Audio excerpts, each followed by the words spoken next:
নমস্কাৰ আপোনালোক সকলোকে স্বাগতম জনাইছো মোৰ চেনেলৰ অন্য এটা ভিডিঅ'লৈ। আজিৰ ভিডিঅ'টোত লৈ আহিছো মই আপোনালোকৰ বাবে কেইটামান বহু বিকল্পীয় প্ৰশ্ন উত্তৰ। গতিকে ভিডিঅ'টো আৰম্ভ কৰোঁ। প্ৰথম প্ৰশ্নটো হৈছে সৰ্থেবাৰী কিহৰ বাবে বিখ্যাত? অপশ্যন ক পাট সূতাৰ উদ্যোগ, অপশ্যন খ বস্ত্ৰ উদ্যোগ, অপশ্যন গ কাঁহ শিল্পীৰ উদ্যোগ, এণ্ড অপশ্যন গ হাতী দাঁতৰ উদ্যোগ। উত্তৰটো হৈছে অপশ্যন গ কাঁহ শিল্পীৰ উদ্যোগৰ বাবে বিখ্যাত। 2 নম্বৰ প্ৰশ্নটো হৈছে AIDCৰ সম্পূৰ্ণ ৰূপ কি?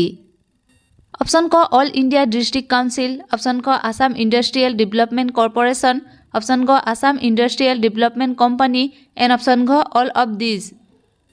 উত্তৰটো হৈছে অপশ্যন খ Assam Industrial Development Corporation. 3 number প্ৰশ্নটো হৈছে AFCৰ সম্পূৰ্ণ ৰূপ কি?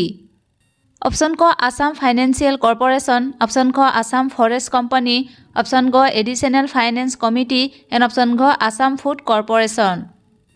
শুদ্ধ উত্তৰটো হৈছে অপশ্যন ক আসাম ফাইনেন্সিয়েল কৰ্পোৰেশ্যন। 4 নম্বৰ প্ৰশ্নটো হৈছে ATCৰ সম্পূৰ্ণ ৰূপ কি? অপশ্যন ক আসাম টেনিছ ক্লাব, অপশ্যন খ আসাম ট্ৰেড কোম্পানী, অপশ্যন গ Assam T corporation, and option ঘ নন অফ দিজ। উত্তৰটো হৈছে অপশ্যন গ আসাম টি কৰ্পোৰেশ্যন। 5 নম্বৰ প্ৰশ্নটো হৈছে অসমৰ চিমেণ্ট ফেক্টৰী ক'ত আছে?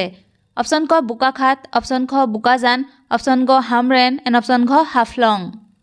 শুদ্ধ উত্তৰটো হৈছে অপশ্যন খ বোকাজানত আছে।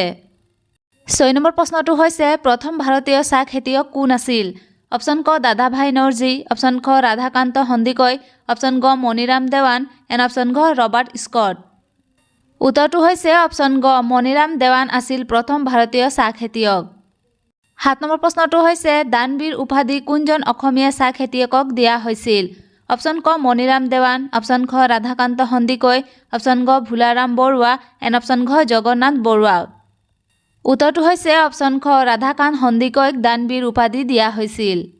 8 নম্বৰ প্ৰশ্নটো হৈছে এছিয়াৰ দেশবোৰৰ মাজত শুকান মাছ বিক্ৰীৰ মূল কেন্দ্ৰটো ক'ত অৱস্থিত? অপশ্যন ক মৰিগাঁৱত, অপশ্যন খ নগাঁৱত, অপশ্যন গ বৰপেটাত, এণ্ড অপশ্যন ঘ জাগিৰোডত। শুদ্ধ উত্তৰটো হৈছে অপশ্যন ঘ জাগিৰোডত অৱস্থিত। 9 নম্বৰ প্ৰশ্নটো হৈছে জাগিৰোড কিহৰ বাবে বিখ্যাত? অপশ্যন ক বেত উদ্যোগ, অপশ্যন খ চেনী উদ্যোগ, অপশ্যন গ মৰাপাট উদ্যোগ, এণ্ড অপশ্যন ঘ শুকান মাছৰ বজাৰ। উত্তৰটো হৈছে অপশ্যন ঘ শুকান মাছৰ বজাৰৰ বাবে বিখ্যাত। 10 নম্বৰ প্ৰশ্নটো হৈছে আহোমৰ শাসনকালত কোনজন ব্যক্তিক অৰ্থনীতিবিদ আৰু সমাজ সংস্কাৰক হিচাপে জনা গৈছিল? অপশ্যন ক আতন বুঢ়াগোহাঁই, অপশ্যন খ মোমাই তামুলী বৰবৰুৱা, অপশ্যন ক পূৰ্ণানন্দ বুঢ়াগোহাঁই, এণ্ড অপশ্যন ঘ বদন ফুকন। উত্তৰটো হৈছে অপশ্যন খ মোমাই তামুলী বৰবৰুৱাক অৰ্থনীতিবিদ আৰু সমাজ সংস্কাৰক হিচাপে জনা গৈছিল। 11 নম্বৰ প্ৰশ্নটো হৈছে অসমত লোকসভা সমষ্টি কেইটা? অপশ্যন ক 14টা, অপশ্যন খ 18টা, অপশ্যন গ 22টা, এণ্ড অপশ্যন ঘ 7টা। শুদ্ধ উত্তৰটো হৈছে অপশ্যন খ 14টা। 12 নম্বৰ প্ৰশ্নটো হৈছে অৰ্জুন বঁটা প্ৰাপক প্ৰথম অসমীয়া ক্ৰীড়াবিদ কোন? অপশ্যন ক বিদ্যুৎ গোস্বামী, অপশ্যন খ বিতুপন শইকীয়া, অপশ্যন গ মনালিছা বৰুৱা, এণ্ড অপশ্যন গ ভোগেশ্বৰ বৰুৱা। উত্তৰটো হৈছে অপশ্যন ঘ ভোগেশ্বৰ বৰুৱা। 13 নম্বৰ প্ৰশ্নটো হৈছে ৰামায়ণ আৰু মহাভাৰতত অসমৰ পৌৰাণিক নাম কি আছিল? অপশ্যন ক কামৰূপ, অপশ্যন খ প্ৰাগজ্যোতিষপুৰ, অপশ্যন গ ইন্দ্ৰপ্ৰস্থ, এণ্ড অপশ্যন ঘ অসম। উত্তৰটো হৈছে অপশ্যন খ প্ৰাগজ্যোতিষপুৰ আছিল। 14 নম্বৰ প্ৰশ্নটো হৈছে অসমৰ প্ৰথম মহিলা মুখ্যমন্ত্ৰী কোন আছিল? অপশ্যন ক ডক্টৰ কমলা ৰয়, অপশ্যন খ নলিনীবালা দেৱী, অপশ্যন গ আনুৱাৰা টাইমুৰ, এণ্ড অপশ্যন ঘ পাৰুল দাস।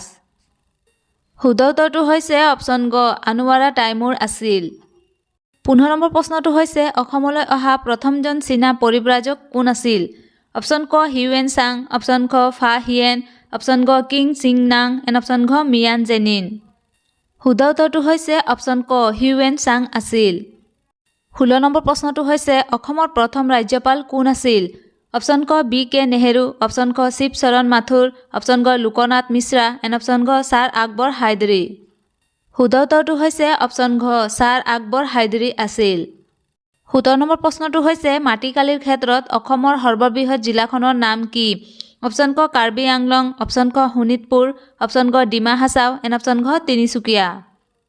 শুদ্ধ উত্তৰটো হৈছে অপশ্যন ক কাৰ্বি আংলং। 18 নম্বৰ প্ৰশ্নটো হৈছে কোনখন বিশ্ববিখ্যাত অভয়াৰণ্য অসমত অৱস্থিত? অপশ্যন ক জিম কৰবেট, অপশ্যন খ গিৰ অভয়াৰণ্য, অপশ্যন ক কাজিৰঙা, এণ্ড অপশ্যন ঘ হৰিক্ষা।